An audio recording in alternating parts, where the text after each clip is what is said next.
Da Fresh Morning. Da Fresh Morning. Sur les 104.5 Urban FM, la station urbaine dans le Da Fresh Morning avec Mosley. Mosley, on parle de politique ce matin, c'est ça? Nous parlons de politique. Bonjour tout le monde, nous rebonjour pour ceux qui nous... C'est comment, Mosley? C'est le week-end. C'est le week-end. Parfois, ça t'as arrive. déjà dit bonjour, tu insistes encore. Donc, évidemment, nous parlons de politique. Nous parlons de politique comme à l'accoutumée. Il s'agit pour nous de revenir sur l'ensemble des sujets qui concernent notre société, l'ensemble des sujets politiques. Tous. Le grand, attends d'abord. Oui. Tu sais, c'est le yoga. Il y a les chakras, faut maîtriser tes chakras. Non, on ne connaît pas ça. Oui, Nous, tu prends une grande inspiration. C'est le week-end. Donc, mais c'est pas toi la masse. Tu sais, dès que tu C'est parles la des élections c'est là. la masto. Tu as vu comment le grand lui envoie un 15, non? C'est la masto.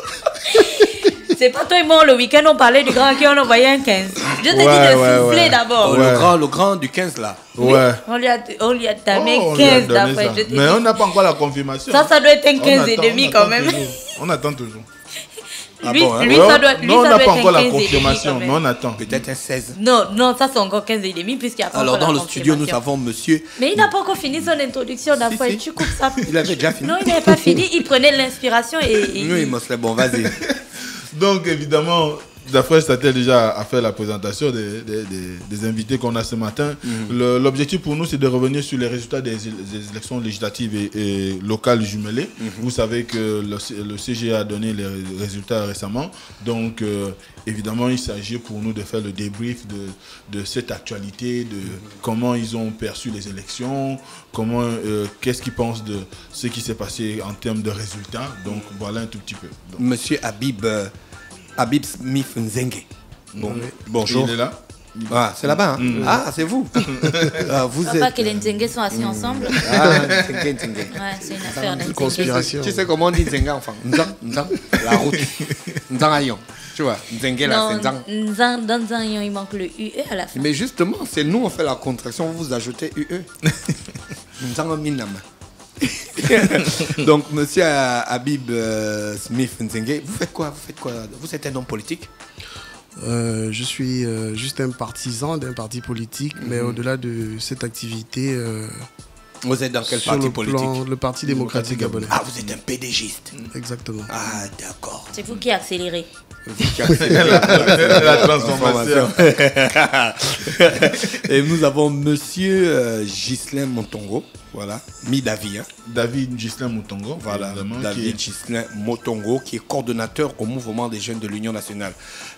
Monsieur Motongo, bonjour. Bonjour, monsieur. Merci d'avoir accepté notre invitation. Vous êtes un gars de l'Union nationale, donc un opposant. Bien sûr. Un opposant du Gabon. C'est un 1. C'est un. 1. Union un nationale, opposant. ça fait 1. UN 1. Vous êtes dans le parti depuis longtemps? Bien sûr, depuis sa création. Ah, d'accord. Et ça se passe plutôt bien là-bas? Tout à fait, ça se passe bien depuis. À un moment, vous avez fait peut-être pas vous, mais il y avait un petit mouvement d'humeur à l'Union nationale où on disait que les jeunes étaient un peu étouffés et tout ça. Peut-être pas étouffé, mais nous avons pensé qu'il fallait également que les jeunes puissent avoir des candidatures. Oui, tout à Voilà. fait. Donc on ne peut pas dire Qu'est-ce que les- ça vous a fait de voir le PDG mettre des jeunes comme ça en avant et vous, l'Union nationale, c'est les papas qui partent au front? On ne dira pas que à l'Union nationale, ce sont les papas qui partent au fond. Déjà, moi qui vous parle, j'ai été candidat également au premier arrondissement pour le compte des locales. Nous avons également des jeunes partout dans le pays, là où nous avons présenté des candidats.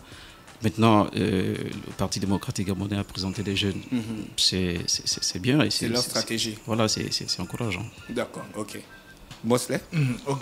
Alors nous, ce qui nous intéresse, évidemment, comme je l'ai dit tout à l'heure, c'est de savoir déjà quelle lecture faites-vous de l'organisation du scrutin et quelles en est les conclusions que vous tirez? Alors, de mon point de vue, un sentiment de satisfaction. Dis-moi, pour le premier tour, par exemple, D'accord. les législatives et le tour unique des locales. Tout à fait, je dirais un sentiment de satisfaction, ceci d'autant plus qu'il n'y a pas eu de mouvement d'humeur, de forme de violence quelconque, mis à part quelques actions isolées. On a brûlé, hein. Oui, il s'agit de quelques actions isolées qui n'entachent pas la crédibilité du scrutin dans son ensemble. Monsieur Motongo? Oui, je pense que dans Il l'ensemble, parle comme un PDG. comme a dit, Je te jure. Non, ça va venir, Excusez-moi. Ça va venir, ça c'était la première phrase. Tu vas voir que bientôt là... Lui, il parle vraiment comme un PDG. Bien, effectivement, l'élection s'est passée, on va dire, hormis quelques dérapages dans certains centres de vote, et notamment dans certaines localités. Dans l'ensemble, je crois que ça s'est passé plus ou moins. Vous pensez à quel dérapage? Par exemple, la mairie de Ndjolé qui a brûlé, et les résultats au premier arrondissement de Libreville qui ne sont pas donnés par le président de la commission du premier arrondissement. Vous voyez que c'est des dérapages.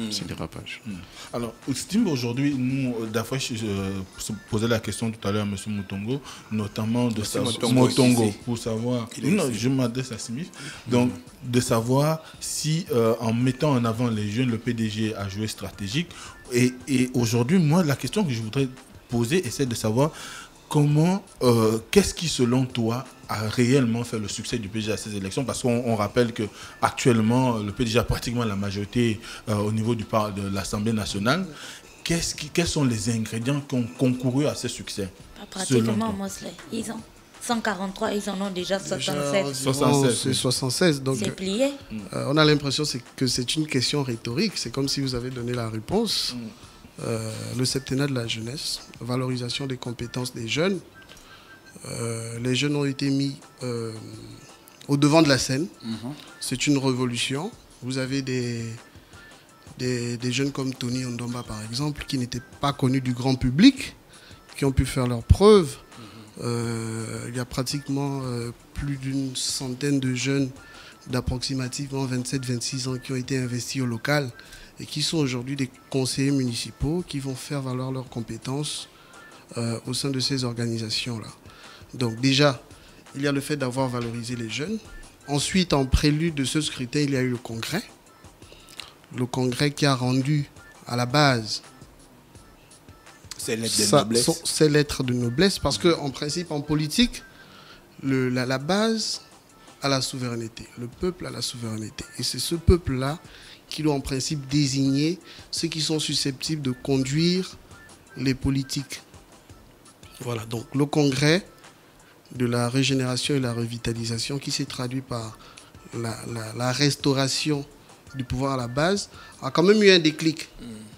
Ces personnes-là qui n'étaient pas écoutées ont pu choisir déjà qui pourrait être leur représentant.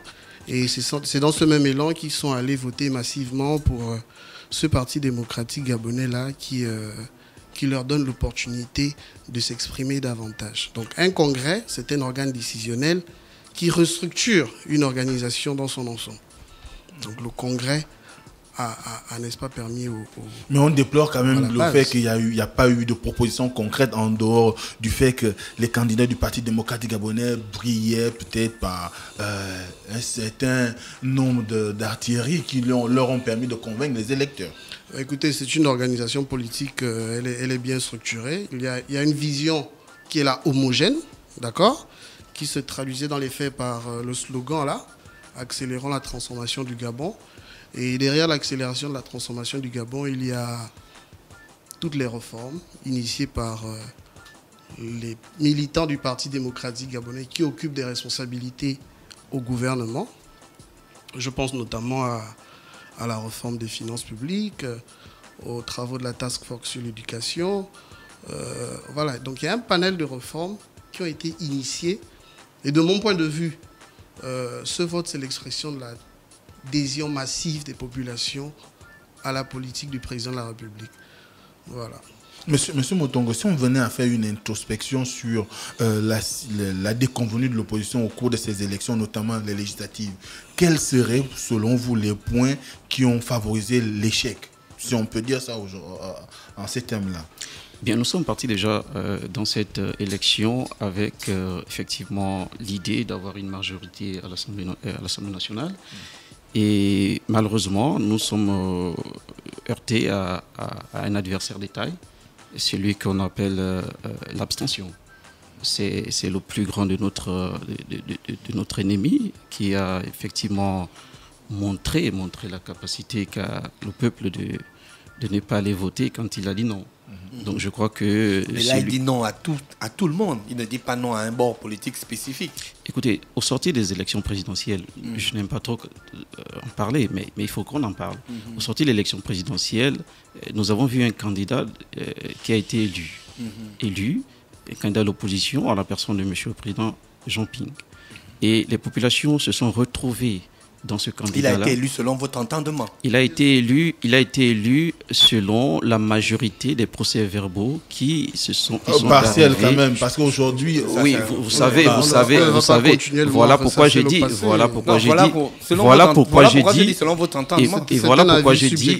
Et voilà pourquoi j'ai dit... Voilà pourquoi j'ai dit... Je ne voudrais pas qu'on en parle, parce que s'il faut en parler, on passera toute la Est-ce que vous voulez nous dire que le fait qu'il ait appelé au boycott, ça a grandement joué? C'est ce que vous nous dire? Le président Jean Ping n'a jamais appelé au boycott. Du moins le CNR. Oui, monsieur Mosley, excusez-moi. Je crois que j'ai la parole. J'ai la parole. Alors, effectivement, c'est le fait que les gens se sont reconnus dans le président Ping que la majorité des Gabonais... Certaines personnes. Oui. La majorité des Gabonais estimaient que à quoi bon aller aux élections, étant donné que nous allons revenir sur la même chose, c'est-à-dire une élection qui est toujours volée, c'est-à-dire celui qui est élu n'a jamais été au service. Donc je crois que c'est cette abstention-là qui nous a amené par rapport à ça. C'est cette abstention qui nous a amené effectivement à nous heurter à l'abstention. D'un point. Est-ce que c'est la seule raison, avant de continuer, Gina, est-ce que c'est la seule raison qui justifie aujourd'hui là? Nous ne dirons pas que c'est la seule raison. Nous parlerons également de la multitude des candidatures de l'opposition. Nous savons effectivement au fond de nous que nous sommes allés avec Héritage et Modernité, donc le Rassemblement Héritage et Modernité dirigé par le président Barreau Chambrier, donc l'Union nationale et le Rassemblement Héritage et Modernité. Vous voyez que c'est deux partis politiques qui ont décidé de l'ensemble. Mais lorsque nous voyons des candidatures, nous rencontrons effectivement d'autres candidatures qui s'est dit de l'opposition et qui sont allées également à cette élection. Donc les voix de l'opposition ont été divisées au fait que effectivement nous pouvons penser aussi que c'est l'une des raisons qui a fragilisé notre bord politique. Oui, Gina. Oui, ma question concernant l'abstention. Étant donné que vous étiez en train d'aborder la question de 2016 et puis le fait que vos partisans se sentent peut-être lésés, en tant que parti politique, vous avez aussi une responsabilité d'éducation, on peut dire ça comme ça, Mosley, de vos partisans. Est-ce que lorsque vous êtes avec vos partisans, malgré le fait qu'ils aient été lésés, vous mettez en avant le fait que le vote est un droit, mais aussi un privilège. Quand on est un citoyen, le privilège de dire si on est d'accord avec X, si on n'est pas d'accord, et surtout ce qu'on pense. Parce que l'abstention que vous prenez comme comptant aujourd'hui en disant que c'est peut-être le fait que vos partisans se sentent lésés et peut-être aussi le fait qu'au final, vous ne leur ayez pas bien enseigné c'est quoi le vote pour un citoyen. Est-ce que votre parti a un côté sensibilisation, formation, pédagogie, voilà, c'est le mot que je cherchais. Nous sommes un parti responsable. Nous avons des organes de base. Nous avons un bureau national et nous avons des commissaires nationaux. Et parmi nos commissaires nationaux, il y a effectivement un commissaire en charge de la formation du militant. C'est un élément important. Alors la personne de M. Marcel Diabio, qu'on connaît très bien, fait partie de nos plus grands formateurs des militants. Donc, nos militants, effectivement, sont éduqués, sont formés à la question des élections, à la question du vote. Mais l'important ici, c'est le fait que dans l'opposition, il y a effectivement des militants, mais il y a également des sympathisants. Il y a aussi ceux qui pensent que l'opposition, c'est peut-être l'espace où le Gabon peut avoir l'alternance. Et donc, ils observent en distance. Et donc, ce n'est pas forcément ces militants-là qui votent. Bien sûr, ils votent, mais il y a également ces sympathisants-là aussi. Il y a également d'autres personnes, d'autres Gabonais, qui ne se reconnaissent pas d'un parti politique, mais qui se disent par rapport au bord politique, je vais voter. Et donc, à partir de cet instant-là, il y a effectivement des gens qui se sont dit, bon, puisque la question présidentielle n'a pas été totalement réglée, nous allons toujours y revenir, nous parlerons toujours de ça, même si nous ne voulons pas parler, nous parlerons toujours de la présidentielle parce que ce qui arrive aujourd'hui est consécutif à la présidentielle. Donc, Oui, nous avons des compatriotes qui sont formés, des militants qui sont formés au sein de notre parti. Donc si vous n'avez pas gagné les élections, c'est consécutif à la présidentielle en fait. Dans votre siège. Entre autres, parce que nous pensons que les populations, il ne faut pas qu'on élude cette question-là. Les populations non, on n'élude pas, voilà pourquoi on en parle. Effectivement, les populations sont résignées. D'accord. Ils disent à quoi sert d'aller voter quand notre vote n'est pas pris en compte. C'est un élément important. Mais monsieur, une population montre qu'elle est résignée lorsque quand je prends une méthode, un exemple trivial, vous êtes dans un bureau de vote et puis vous avez le bulletin A, vous avez le bulletin B et puis là, il y a la troisième option, c'est le bulletin blanc. Donc quand les populations veulent montrer aux leaders politiques qu'elles sont fatiguées et qu'elles n'ont plus envie d'entendre quoi que ce soit, elles vont toutes en masse dans les bureaux de vote et elles mettent le bulletin blanc pour dire à tout le monde qu'on n'est pas d'accord. Si les populations ne se lèvent pas et ne vont pas voter, c'est parce qu'elles se disent que leur vote ne sert à rien. Et pourquoi elles se disent que leur vote ne sert à rien? Parce que les partis politiques ne leur ont pas enseigné que quand un militant ou leur ont enseigné qu'écoutez, on va toujours voler vos voix. C'est pour ça que je suis venue à la formation. Quel est le message exact? Et c'est valable tout aussi pour le PDG, parce que l'abstention, ce n'est pas l'abstention opposition ou l'abstention majorité. Lorsque vous rencontrez les populations, est-ce que vous discutez véritablement de l'importance du vote pour elles, en leur disant que même si vous ne voulez pas, même si vous ne votez pas pour X ou pour Y, mais allez-y mettre le blanc parce qu'on a envie de savoir ce que vous pensez. C'est parce que le message est toujours on va voler vos votes et ainsi de suite que les gens ne votent pas. Je vais énumérer quelques raisons de l'échec cuisant qui a été infligé à l'opposition. C'est vous qui donnez les raisons de l'opposition. Vous les donnez je vais les évoquer subjectivement. Mais comment vous connaissez les raisons qui ont conduit à Si tu bats un gars, tu connais comment tu le bats? Déjà, l'opposition n'a pas une offre politique cohérente, concise et précise. Vous voyez, l'offre politique, c'est 2016, Ping a gagné les élections. C'est du pilotage à vue. On ne sait pas ce qu'ils proposent aux populations. Vous voulez dire que les candidats qui sont allés aux législatives n'avaient pas d'idée de ce qu'ils devaient proposer concrètement? Les électeurs sont de plus en plus lucides. Ils attendent que vous formuliez un projet politique cohérent avec du contenu. D'accord? Lorsque vous venez évoquer à chaque fois 2016, alors que les problèmes aujourd'hui de 2018, ils sont là sous nos yeux, moi, je pense que les populations se sentent un peu éparpillées. Vous avez un projet avec un contenu. Deuxième raison, les querelles de leadership. Il faut évoquer, c'est très important. Le PDG, vous avez un projet avec un contenu? Mais bien sûr. C'était la question de Dafresh. C'est lequel, le contenu? Quand on parle de plan de relance économique, c'est un corpus de programmes. Si vous étiez candidat, vous seriez à l'Assemblée nationale, allez parler du plan de relance économique. Mais le Parti démocrate, les militants du PDG, ce sont des militants du PDG qui siègent au gouvernement. Donc, autrement dit, la politique qui est initiée au sein de l'exécutif émane du Parti démocratique gabonais.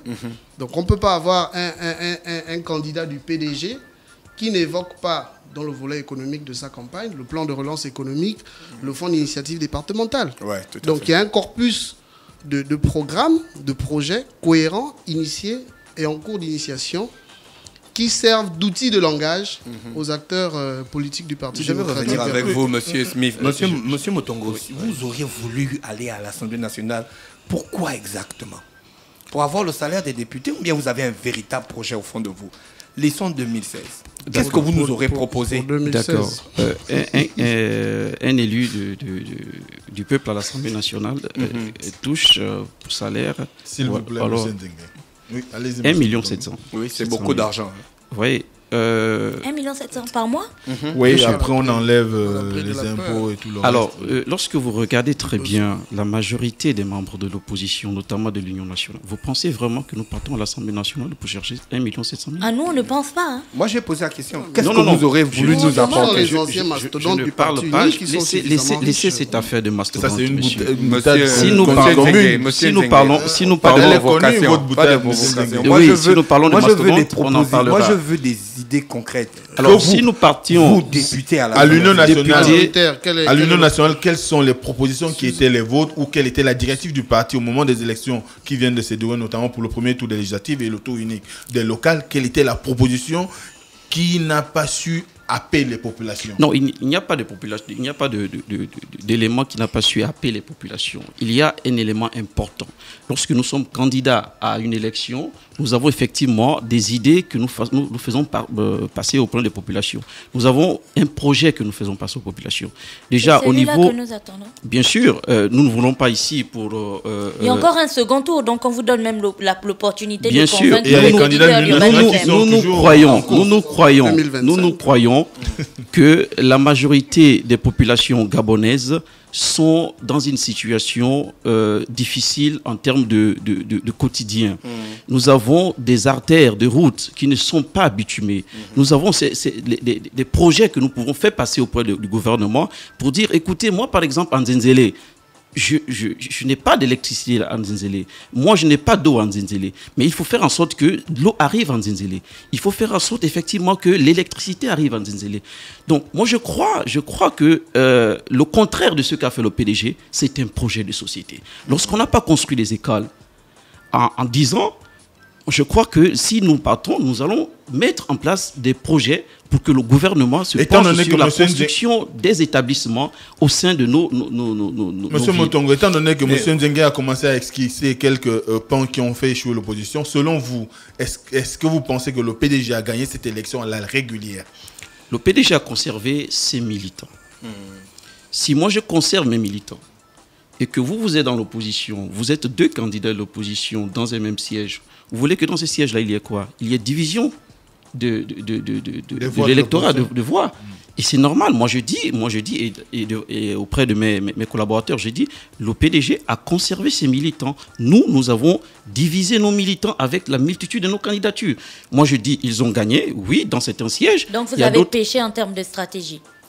Mais il a dit ça depuis le début, en fait. Mais ce n'est pas de sa faute, en fait. Oui, écoutez, moi... Mais est-ce que vous parlez aux anciens? Vous leur dites ça? Tous les jours, nous parlons aux anciens. Est-ce qu'ils vous écoutent? Pourquoi vous restez dans un parti politique où les anciens ne vous écoutent pas? Parce que je crois à ce parti politique. Parce que je crois que les anciens ne seront pas là. Et on ne peut pas parler, être dans un parti politique et ne pas avoir des anciens. Nous ne pouvons pas être dans un parti politique et ne pas avoir des jeunes. Ce sont les anciens qui préparent la jeunesse. Ce sont les jeunes qui apprennent des anciens.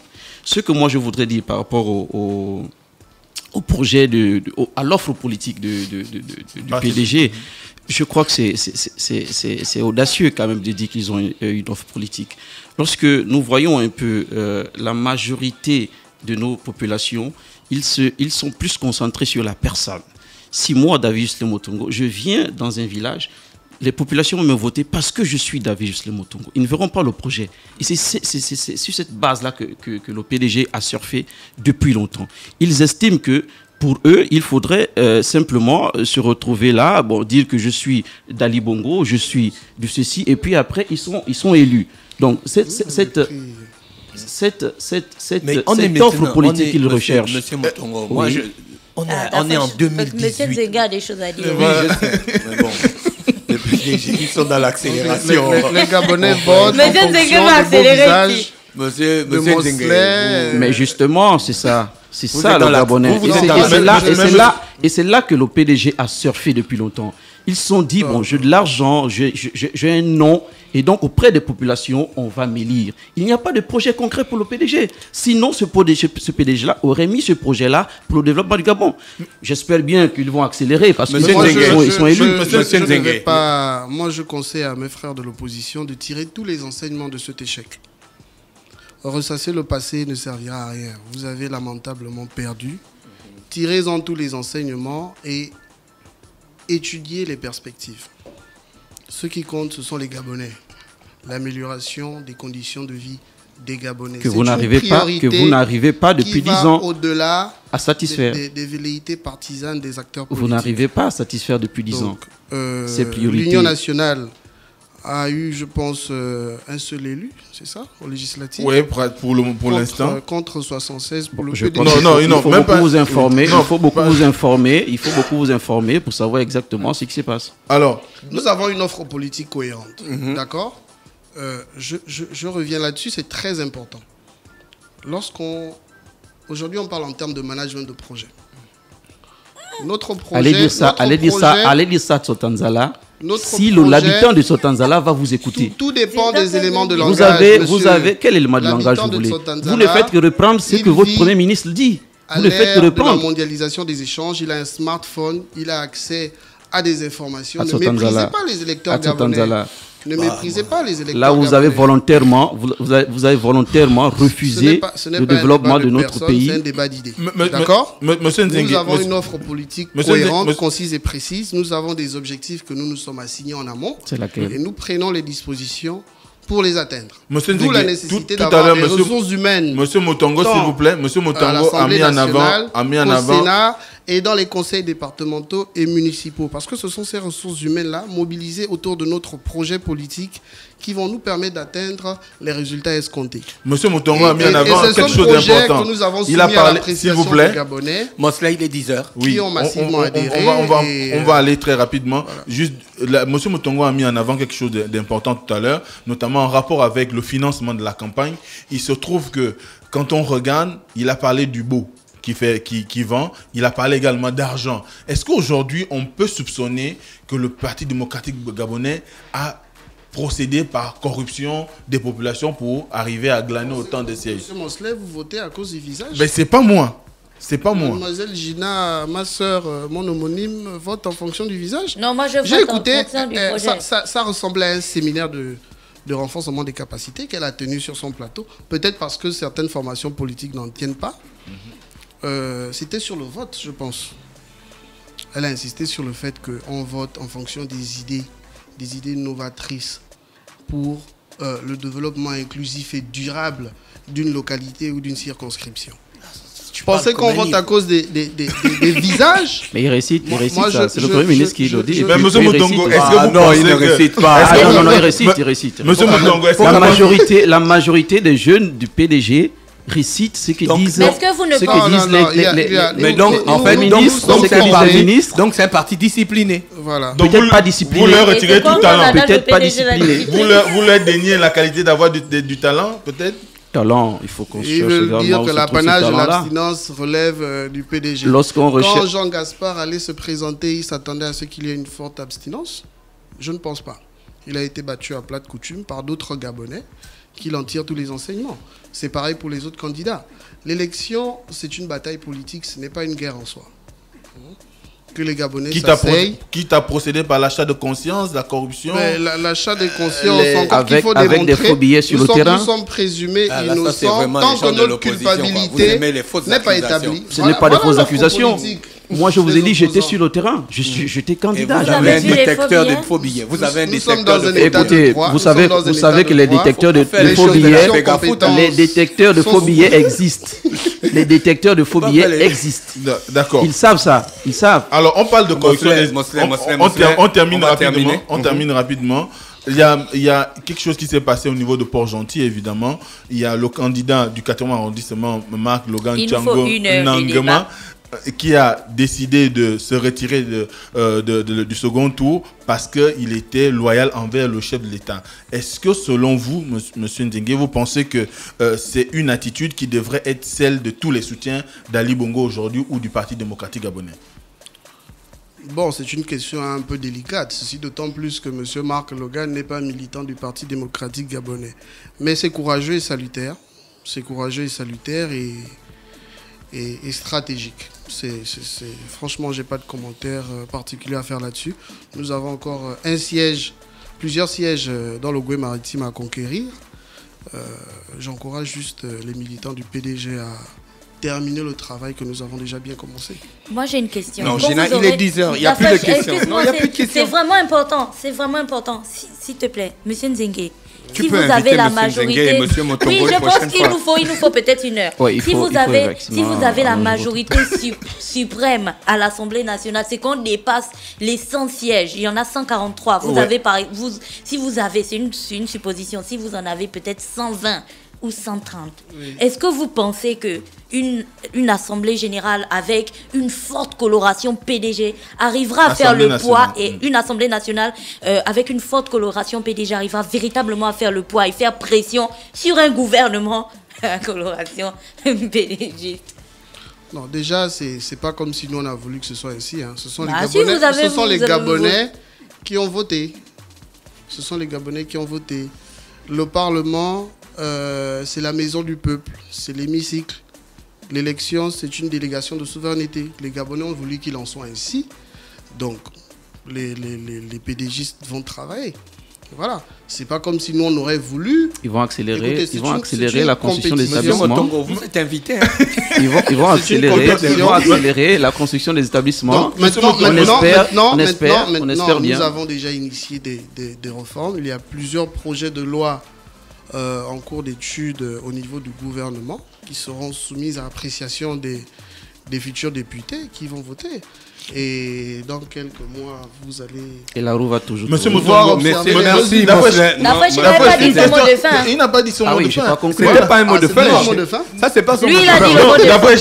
Rapidement, monsieur Motongo, est-ce que vous pensez qu'aujourd'hui, face au fait que l'opposition n'arrive pas toujours à parvenir à glaner un nombre de voix importants pour avoir une participation effective au niveau du Parlement, mais également à l'Assemblée nationale et peut-être au niveau des locales, est-ce que vous pensez que la situation qui est celle aujourd'hui au niveau des locales qui concerne la proportionnelle, est-ce qu'il faut désormais la mettre aussi en exergue pour les législatives?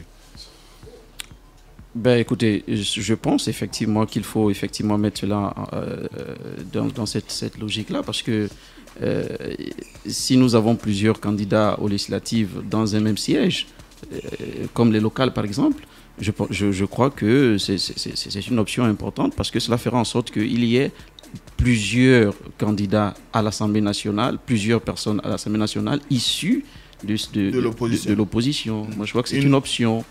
Mais vu le cas en face, est-ce qu'ils vont accepter ça? Ils ne pourront jamais accepter. Ils vont continuer à faire les mêmes choses. J'espère bien qu'ils vont accélérer la construction des établissements. La chose politique, on n'accepte pas pour accepter. Il faut être représenté au niveau des institutions. Construisez les écoles. Madame, vous pouvez construire les écoles. Il faut être représenté. Si nous avons un gouvernement, si nous avions, avec qui on peut construire, on peut mettre la tour Eiffel dans une bouteille. Non, mais bien sûr, vous dites, est-ce que l'opposition peut faire? Si. On est obligé de dire si. Dans la possibilité, oui. Voilà, si les populations ont estimé que bon, voilà, on va mettre l'opposition au gouvernement. Elles n'ont pas voulu. Oui, elles n'ont pas voulu. Parce qu'elles n'ont pas voulu. Non plus, elles n'ont voulu mettre le PDG également à l'Assemblée nationale. Parce que je vous ai dit, vous avez conservé vos militants avec les moyens que vous avez. Vous avez utilisé les moyens de l'État. Vous avez... Ils ont utilisé les moyens de l'État. Bien sûr. Vous faites des affirmations gratuites. Comment affirmation? Mais vous n'êtes pas au Gabon pour constater qu'il y a des candidats qui se sont déplacés en hélicoptère. Il y a des candidats qui sont déplacés avec des véhicules de l'État. Vous avez des preuves de ça? Écoutez, si vous voulez que je vous apporte des preuves. Écoutez, en fait, à chaque fois que vous avez un débat avec les gens de... Non, mais c'est la réalité. Vous êtes dans des affirmations gratuites. C'est pas des affirmations. On n'en veut plus. C'est de la réalité. C'est de la réalité. Il y a par exemple des panneaux. Il y a des panneaux qui sont sur la place publique, dont on interdit aux membres de l'opposition de placer leurs effigies. Mais si le client c'est déjà non, écoutez, nous avons fait également des propositions, nous avons demandé des panneaux. Malheureusement, ils nous ont dit ces panneaux sont déjà pris par qui? D'accord, nous allons revenir. Donc ils utilisent les moyens de l'État, ils conservent leur débat. Monsieur Nzengue, nous allons revenir sur ce débat. On va vous inviter, je pense, la semaine prochaine, lundi prochain. Mais rallongez le temps. Il nous faut une c'est des questions importantes pour notre pays. Merci Mosley qui revenait donc sur des questions de politique ce matin sur les 104.5. René Ruth est avec nous. René Ruth, bonjour. Urban FM 104.5, la station urbaine. Vous écoutez Urban FM 104.5, la station urbaine. Urban FM, première radio chez les jeunes.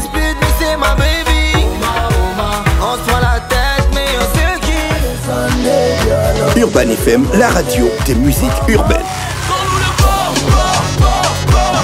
Urban FM 104.5, la station urbaine. Stop Fresh Morning.